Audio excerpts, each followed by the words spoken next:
These chafing fuel tins are easy to reuse. Just pop out that center cord that holds the wick. You can refill this with any alcohol that's 80% or higher. In this case, I'm filling this one with some hand sanitizer that cost me 25 cents for the bottle. And we're just going to take that plug and pop it back in there, tap it down, and then we'll be able to put the cap on this and reseal it. And these will not leak. So these are fantastic for packing, whether in your backpack or a bag. You don't have to worry about them leaking. Of course, if you're not comfortable burning the hand sanitizer with any possible additives, you can always use denatured alcohol, which is what I'm topping this one off with here.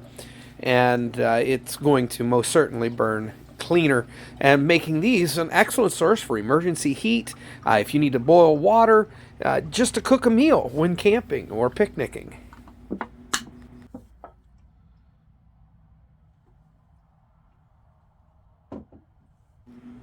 We're getting ready to go into the grad party season. A lot of your friends will be hosting graduation parties. They'll be keeping their food hot with these chafing fuel canisters. Ask to take a couple of them home with you and reuse them.